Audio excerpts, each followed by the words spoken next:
Derrière moi se trouve la Golf la plus radicale de tous les temps. Voici la VW GTI Roadster. Quelle est l'histoire derrière ce véhicule incroyable? On va tout vous raconter avec Thomas d'Autojeu en 4K plein écran et en intégralité. C'est parti! Alors que les VW modernes ont souvent des formes très rondes, le design de celle-ci reste vraiment bien plus anguleuse. Le badge GTI typique juste ici et la couleur est rouge Gran Turismo. Pourquoi? Je vous en dirai plus bientôt. C'est extrêmement plat et aussi extrêmement bas. Ça fait tout juste 1 mètre de hauteur précise. C'est bien sûr vraiment incroyable et ça souligne la largeur de ce véhicule. Les phares à l'intérieur sont vraiment petits et ici on voit aussi de la fibre de carbone sur le spoiler avant. J'ai toujours voulu faire ça. La longueur est de 4,16 mètres. Des jantes de 20 pouces avec ce design à rayons ouverts. Et j'adore vraiment cet élément lumineux ici sur le côté avec le logo GTI éclairé. Encore une fois, on voit bien à quel point elle est basse. Du coup, il nous fallait un lieu de tournage sans aucune rampe pour pouvoir vraiment poser cette voiture bien à plat. C'est en gros comme mettre une VW Golf sur un circuit de Formule 1. Voilà le style de ce véhicule. Ce que je trouve très intéressant, c'est cette idée d'éclairage. On le voit dans les rétros pour les clignotants. Pourquoi ne pas s'en servir comme éclairage d'appoint? Bien sûr, les normes mondiales d'éclairage sont un point critique. Ici, sur le côté, on a ces fausses prises d'air, mais elles reprennent aussi ce motif en nid d'abeille, lui aussi typique de la GTI.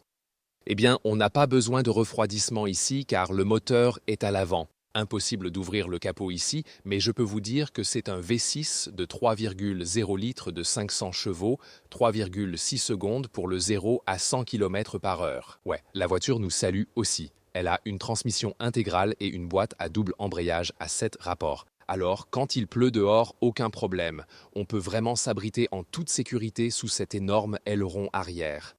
Et quel style spectaculaire juste ici! Aimeriez-vous voir un tel véhicule produit en série? Dites-le moi en commentaire. Et la vitesse de pointe est de plus de 300 km/h ou plus de 190 miles par heure. Je dirais, écoutons un peu cet engin.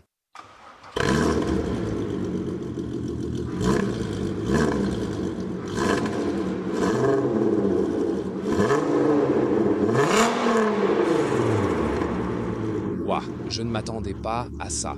C'est vraiment incroyable. Une vraie voiture de course, en effet. D'ailleurs, tout à l'heure, pour redonner de l'énergie à la petite batterie de démarrage, on a dû retirer tout l'aileron pour la charger.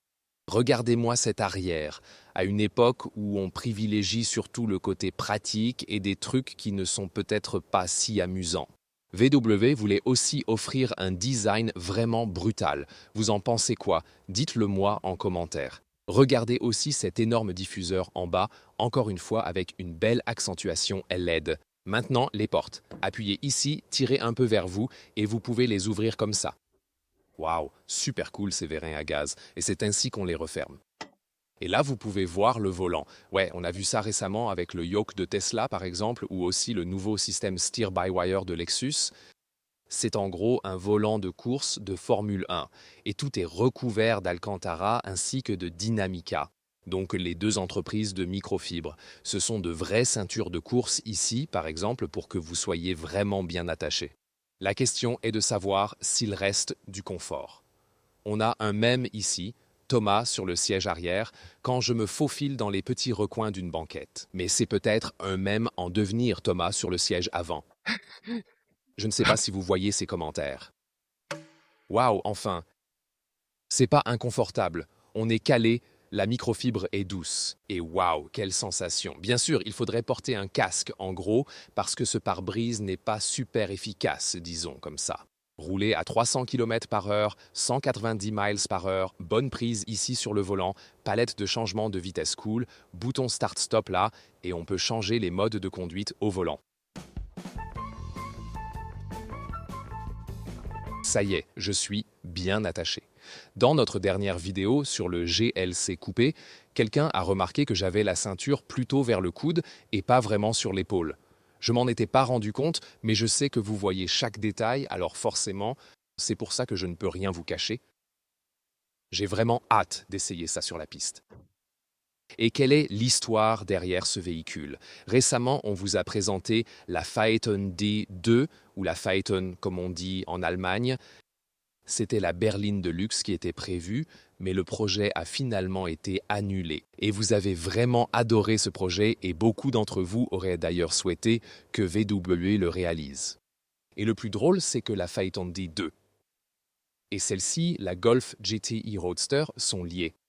Elles ont été construites en 2014. Auriez-vous deviné que cette voiture date de 2014, donc plus de 10 ans au moment où l'on tourne cette vidéo? Incroyable. Telle quelle, on pourrait l'exposer en salon et tout le monde dirait « Waouh, c'est un nouveau concept super cool », non? Bien sûr, de nos jours, on l'aurait probablement fait tout électrique et on pourrait aussi obtenir des performances encore meilleures. Et l'histoire particulière du développement de ce véhicule est qu'il était d'abord prévu pour le jeu Gran Turismo. Et puis la voiture réelle a été développée, donc d'abord il y a eu la version numérique, et ensuite Volkswagen a dit et si on la rendait réelle, pour la présenter ici au GTI Wörthersee Treffen en Autriche. C'est donc une histoire de développement vraiment spéciale. Et on voit bien comment le monde numérique et le monde analogique peuvent se rejoindre d'une certaine manière. Les fans adorent vraiment cette GTI et, franchement, telle qu'elle est là aujourd'hui, elle pourrait très bien servir pour un prochain jeu de course ou même en vrai. Alors, sera-t-elle produite en série? Non, c'est un autre projet qu'ils ont enterré, mais je voulais savoir ce que vous en pensiez. Était-ce la bonne décision ou aurait-il dû lancer ce véhicule sur le segment des roadsters? Dites-le moi dans les commentaires. Et peut-être aussi, y a-t-il certains éléments qui auraient dû être conservés pour les voitures de série actuelles? Une chose qui se passe chez VW en ce moment, c'est qu'ils veulent revenir sur certaines idées de leurs voitures les plus récentes et s'orienter à nouveau vers un style plus old school, par exemple, avec des boutons physiques.